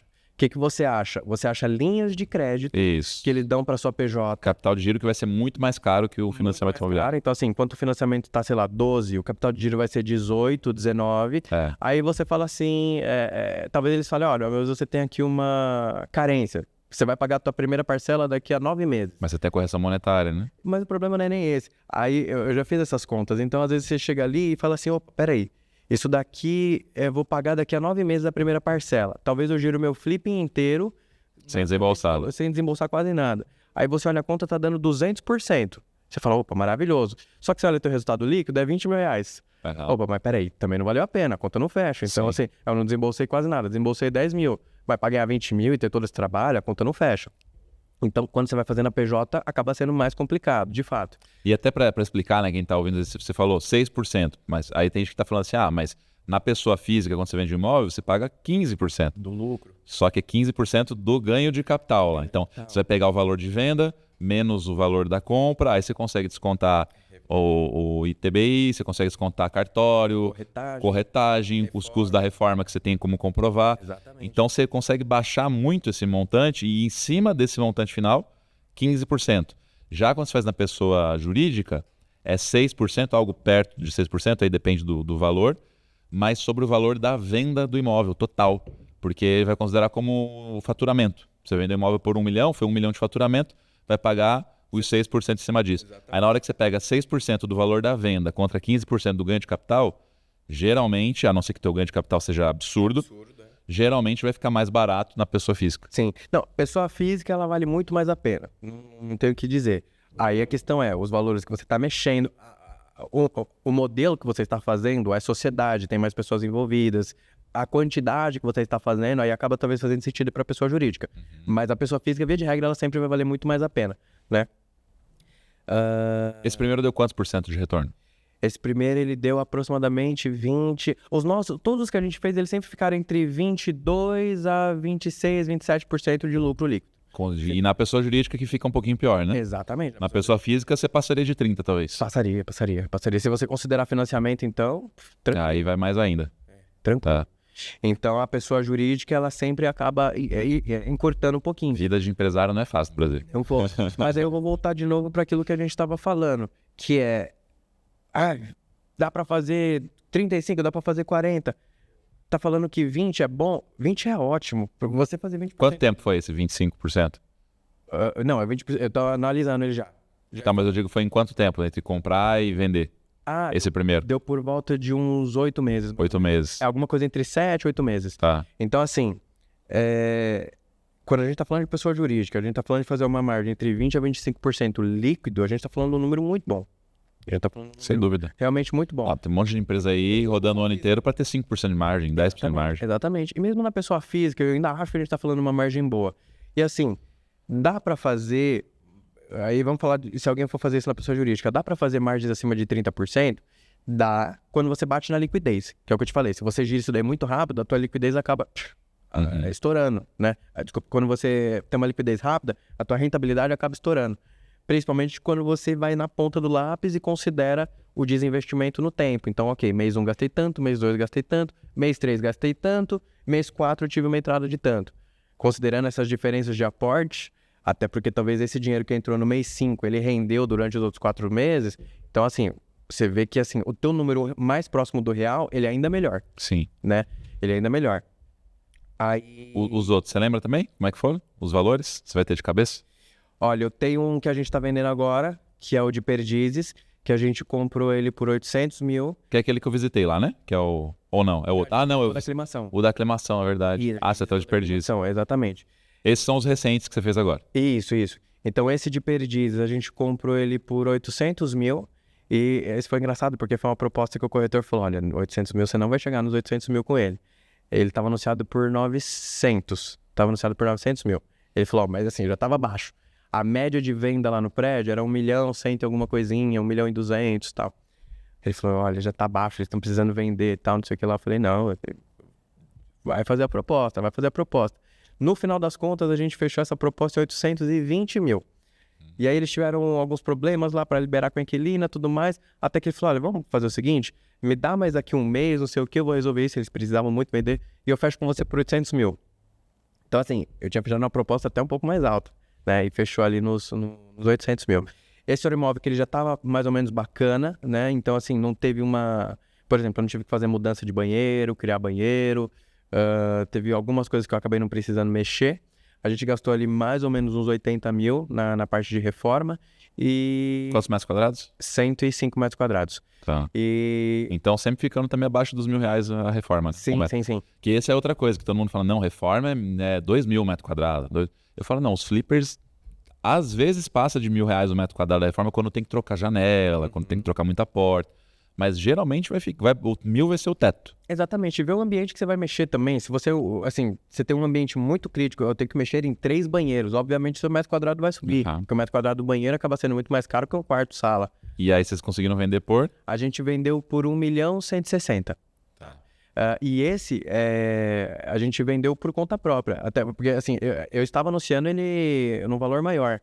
E a gente teve 3 visitas de pessoas que estão dentro do prédio, de moradores do prédio. Por isso que eu falei, deixa o zelador saber, deixa o pessoal da limpeza. Avisa o pessoal o que você está fazendo, porque eles me trazem um cliente. O zelador, ó, fulana aqui do andar tal, ela tá interessada. Ó, a tua vizinha ali, ela falou que ela tava querendo comprar, tal. O pessoal acaba captando cliente para você. Então, como foi uma venda direta, a gente até conseguiu abaixar um pouquinho o preço dele, né? E a gente fez aí nele 22% líquido. Tá. 22% líquido. E esse da aclimação? O da aclimação tá anunciado, mas assim, esse foi feito na pessoa física, que eu fiz, esse daí fui eu, pessoa física, fazendo em sociedade contra o flipper da comunidade. Que você encontrou na comunidade ali, né? Na comunidade. Isso é legal falar também, porque a gente fala assim, eu não tenho dinheiro para começar, ou tô inseguro e tal. Dentro da comunidade sai muita sociedade, né? Muito Sai. pessoal, eu tô com dinheiro, pessoal, eu não tenho dinheiro, mas eu consigo crédito. Aí, de repente, alguém entra com dinheiro para dar entrada, para fazer a reforma, e o outro entra com financiamento, por exemplo. O pessoal vai fazendo um acordo ali, compõe e faz junto, faz sociedade. Perfeito. Esses fizeram a pessoa física, aí com financiamento. Física, com financiamento. E esse, assim, a projeção ali, se as coisas derem, assim, forem ruins, ela vai ficar uns 30 e pouquinhos, 35%. Sendo ruim. E dando tudo certo? Dando tudo certo, acho que a gente bate ali uns 40% para cima. Porque foi um imóvel que a gente comprou por 280 mil, financiado, estimativa de custo de obra inicial, 45 mil. Fizemos todas as contas, olha, aí colocou no papel mesmo, né? Ó, vai ter que fazer isso, colocando ali item por item. Bateu ali nos 42, 43 mil, a reforma a gente executou por 38. E tá anunciado por? Ele tá anunciado agora por 450 mil. Tá, então uma valorização usando aí no financiamento, que o teu desembolso é só a entrada, vai pagando suas parcelas. Exatamente. Precisa muito menos dinheiro. Foi o imóvel que a gente conseguiu finalizar ele relativamente rápido, então entre fazer ali a compra dele, né, fazer o pagamento ali do banco e tá com esse imóvel pronto, foi agora, então foi em março. Março, coisa de acho que 3 meses, a gente já tava com tudo pronto lá, anunciado. Né? Era um imóvel menor também, um imóvel menorzinho, mais compacto, mas que para a região fazia sentido. Eu já não sou tão fã de imóvel compacto, eu acho que assim, ele vai ter que casar muito com a região. Eu acho que pro house flipping, o imóvel maior faz muito mais sentido. Porque ele tem o diferencial da planta ampla, né, tudo isso. Isso, e também porque aí eu bato naquela questão da comparação. O imóvel compacto, por mais que hoje você tenha estúdios caros, aí o imóvel novo caro, ainda assim não é uma diferença de preço tão grande a ponto que quem vai considerar comprar um imóvel mais compacto, antigo, não considere comprar um novo. Agora, quando você está falando de 1, 2, 3 dormitórios, 100, 120 metros, você está falando de pagar 1.100.000 ou pagar 2.400.000. Isso é uma diferença brutal. né? Aqui você tá falando de, vou pagar aqui, sei lá, 300 e alguma coisa mil nesse daqui, 400 mil, e nesse daqui eu vou pagar 500 e pouquinho. Faz diferença? Faz, mas não é uma diferença tão brutal assim. Exato, exatamente. E hoje a tua rotina tá flipper profissional. Flipper profissional. Teu negócio então é fazer... Como é que você tá planejando, assim? Fazer quantos por ano? Qual que é a tua visão de... Então, hoje a nossa ideia, a gente trabalha com o número de crescimento da empresa, né? Então, eu levo em consideração o quê? Vamos lembrar que tem uma parte de capital minha, mas tem boa parte de capital também que é de fora. Então, a gente leva em consideração câmbio, leva em consideração outros cenários, mas a gente trata isso daqui quase como se fosse como um fundo. Então, assim, a gente quer bater ali uma rentabilidade ao longo de todo o período de pelo menos uns 20%, né? A gente olhar para trás e falar, olha, a gente tá aqui há 6, 7 anos fazendo isso e todo ano dá 20% pelo menos. E a nossa rentabilidade em D0 até hoje, a gente teve 20% líquido ano, né? Dentro disso, se eu vou fazer 4 flippings, se eu vou fazer 1, se eu vou fazer 3, isso é relativo, né? Mas eu vou me ater mais ou menos... Vocês estão olhando para aquele dinheiro que vocês começaram no início e o quanto esse dinheiro está multiplicando. Exatamente. Aí assim, eu posso partir para outros projetos? Posso. Para mim hoje faz sentido? Eu acho que não faz sentido, porque eu acho que nenhum projeto hoje imobiliário vai me garantir o retorno nesse mesmo período de tempo com como eu posso dizer, com a segurança e estabilidade que um house flipping vai fazer. Sem ficar dependendo do mercado, né? Eu gosto de falar muito que no house flipping você tem o controle do processo. Muito. Talvez você não vai ter o controle se você vai vender amanhã ou daqui 2 meses. Isso talvez não esteja 100% na tua mão. Você sabe que vai vender porque você fez análise. Perfeito. Mas do resto, do quanto esse imóvel vai valorizar, quanto você sabe, porque você consegue precificar isso antes. Perfeito. Enquanto se você, como a gente falou, comprou na planta, quanto é que isso vai valorizar? Não sei. Exatamente. Quando eu pegar esse imóvel e tiver que entrar com financiamento, a taxa de juros vai ser quanto? Não sei. Exatamente. Então você tem muitas coisas que você depende de outros fatores e que não está no teu controle. Não tá. Enquanto que no house flipping, praticamente o processo inteiro está no teu controle. Basicamente o processo inteiro. Inclusive, uma coisa que aconteceu com a gente, com um dos imóveis na planta que a gente tinha, a construtora atrasou quase 1 ano na entrega e entregou com vários vícios o projeto. Então, assim, levou quase que mais 1 ano para regularizar, muita discussão, muita briga no condomínio. Então, assim, isso até afastava um pouco o cliente, né, de lá. De chegar e falar, nossa, mas isso daqui tem problema, eu vi o pessoal reclamando disso, eu vi o pessoal reclamando daquilo outro. Então, tem muita coisa que está fora do teu controle, como você falou. Dentro do house flipping, você comprando esse imóvel no mercado tradicional, já tendo ou a experiência lá do teu curso, ou conforme você for fazendo, a experiência que você vai adquirindo, vai ser muito difícil de você não ter algum ponto ali que está na tua mão. Sim. E aí é onde eu volto para aquilo que a gente estava falando. Olha, a média de mercado é 10, 12 mil metros. Se eu fiz tudo certinho, eu sei que eu posso vender nesses 10, 12 mil, eu tenho uma vantagem gigantesca. Eu não preciso que a minha viabilidade dependa de eu vender esse imóvel a 15 mil para fazer sentido. Sim. Ou seja, eu não fico preso, eu não viro escravo daquilo ali. Sim, você vai botar num preço muito competitivo que vai te dar uma venda rápida, né? É onde as pessoas erram. Eu acho que a liquidez hoje é importantíssima. E hoje, às vezes, sei lá, quem tá ouvindo tá pensando assim, tá, mas beleza, o João pegou e só faz isso agora, virou flipper profissional, mas eu que tenho aqui a minha rotina, não vou abandonar meu trabalho, né? Não tenho certeza se isso aí vai ser para mim e tal. Eu queria fazer isso, né, como uma atividade paralela, uma renda extra e tal. Olhando assim para o volume de tempo que te ocupa. Tá.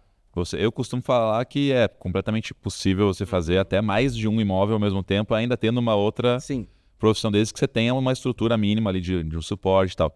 Hoje, dentro da tua rotina ali, quanto que te ocupa de tempo mesmo? Você acha que uma pessoa que já tem um emprego ali, que toma das 8 às 18, conseguiria tocar também? Como que você visualiza isso? Eu vou aproveitar essa sua pergunta, quero entrar num ponto aqui. Vou até tentar ser objetivo, porque às vezes eu sou meio prolixo, mas vou tentar ser objetivo, mas isso eu acho interessante. Que é o que eu estava falando. Eu acho que existem alguns perfis hoje para que um house flipping funciona muito bem, né? Que são, e isso eu vejo pela comunidade. Eu vejo que na comunidade a gente tem pessoas que querem fazer isso como, vamos dizer, um side job, que é uma renda extra, né? E ver nisso uma oportunidade. Pessoas que querem viver disso, falam, opa, peraí, eu vejo aqui uma oportunidade de realmente viver disso daqui, largar trabalho, largar tudo. Investidores, aí eu tô falando do investidor mesmo, não vou dizer profissional, mas assim, a pessoa ela tem lá um valor guardado, ela consegue fazer, mas ela não quer lidar com aquilo. Quer colocar o dinheiro, quer ter uma rentabilidade. você tem pessoas que talvez não tenham como iniciar e precisem procurar esses investidores, precisem fazer isso para outras pessoas, e corretores e arquitetos e engenheiros, para o pessoal da parte de construção. Que às vezes estão meio frustrados ali na rotina. Então, são os perfis que eu vejo ali dentro. Eu acho que para cada um funciona um pouco diferente, né? Então, vamos dizer que você é uma pessoa que você quer procurar ali uma renda extra, um side job, alguma coisa para fazer. Você não vai largar teu emprego, você vai continuar fazendo o que você faz e você quer fazer isso daqui à parte. Eu acho, muito provavelmente, que uns 2 flippings ao ano, isso é muito difícil de dizer, mas eu tô fazendo uma média população geral. Se você tem a condição de fazer uns 2 flippings ao ano, eu acho totalmente possível você conciliar isso com o teu trabalho e provavelmente já vai te dar uma renda maior do que o teu trabalho. Para essa pessoa, o que eu falaria? É importante você não tentar fazer tudo. Então, assim, é importante você saber delegar. Porque se você tentar fazer tudo, falar assim, tudo bem, eu tenho meu trabalho e eu vou tocar a obra, eu vou comprar todo o material, eu vou levar tudo isso daí para lá, eu vou todo dia, você vai acabar se frustrando. O que eu digo? Você vai fazer uma coisa que talvez fosse... E talvez você tenha até um retorno legal.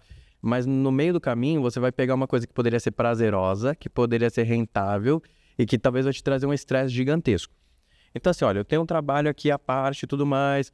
Dá para você fazer sem matar o seu tempo, mas é interessante que você tenha talvez que seja um pedreiro, uma pessoa responsável que vai estar lá na obra, que vai te passar feedback, que você tenha, talvez até dentro da comunidade, ali arquitetos, pessoas que vão fazer um projeto bacana para você, que você não vai ter que, peraí, agora eu tenho que aprender a usar uma IA para fazer projeto, porque você não sabe. Entendeu? Por mais que você tenha ali todo o conhecimento que você passa no curso, eu vejo que essa pessoa aqui não é o teu papel, não é a tua função fazer isso. Não é a tua função fazer projeto, não é a tua função... eu vou ter que sair do meu trabalho agora para comprar um saco de cimento que faltou na obra. Isso não é a sua função. Então, você tendo só essa consciência de saber delegar, e isso você ensina muito bem dentro do seu curso, eu diria, você vai ser uma atividade super prazerosa, vai ser rentável para você e se duvidar você vai acabar indo para esse outro perfil e vai falar, não, peraí, agora eu quero largar a CLT e quero fazer só isso daqui. Aí você tem a pessoa que já está vislumbrando isso, olha, eu quero largar a CLT e quero trabalhar só com house flipping. Provavelmente vocês vão iniciar do mesmo jeito, mas talvez você seja a pessoa que aí sim você já vai ter que aprender um pouquinho mais. Peraí, deixa eu entender um pouco mais como é que isso daqui funciona, deixa eu pensar já em talvez criar um ambiente de equipe aqui onde eu vou utilizar essas pessoas em outras obras. Deixa eu já pensar... Fazer uma organização de empresa já. Né? Exatamente. Deixa eu já pensar em como que eu torno isso daqui mais recorrente. Então, por exemplo, olha, essa obra aqui está terminando, esse daqui eu estou comprando, enquanto esse daqui eu já estou procurando, já estou com algum em vista. Então, você já é uma pessoa que já tem que pensar e estruturar isso daqui um pouquinho melhor. Se você quer viver disso, né? Mas ainda assim... Saber delegar é fundamental. Não acho que você tenha que ser a pessoa que vai saber de tudo na ponta do lápis. Saber delegar ainda é fundamental. Eu sou investidor, eu tenho dinheiro, quero só colocar o dinheiro nisso daí e esquecer. O que é interessante para você? Primeira coisa, eu diria que achar uma pessoa que já tem algum conhecimento na área, tudo bem, talvez você vai começar com um amigo, que vai ser o primeiro dele e tal... Isso tem que estar muito na mesa e aberto. Olha, talvez o primeiro não vai sair como a gente espera, mas se você já está pensando nisso de uma maneira mais profissional, olha, o meu negócio é invisto em mercado de ação, tem uns imóveis aqui que é assim, quero colocar um dinheiro aqui e ver como é que é. Procure alguém que já tenha algum conhecimento, que saiba mais ou menos o que está fazendo e tenha benchmarks claros para você. Por quê? Para você não entrar nessa pira de falar, vou colocar aqui, mas eu quero que você me pague 30% ao ano. Porque você também pagar 30% ao ano para o investidor que não vai colocar a mão, não é ele que está fazendo, fica muito inviável, porque quem for fazer para ele também vai ter que ter uma rentabilidade ali, um percentual.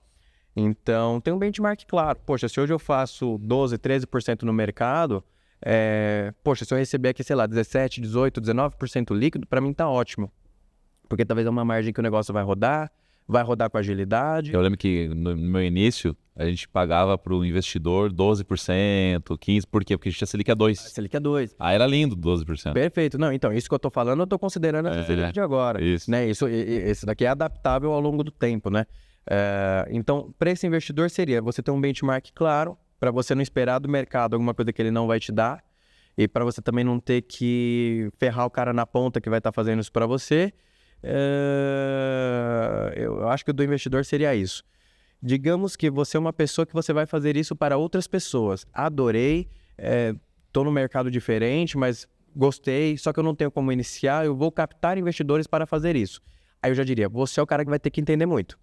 Você é o cara que vai ter que entender um pouquinho da questão tributária, vai ter que entender Você vai ser o operador do negócio todo. Exatamente, você vai ter que entender da questão jurídica. Ok, tenho 2 investidores, o que eu faço?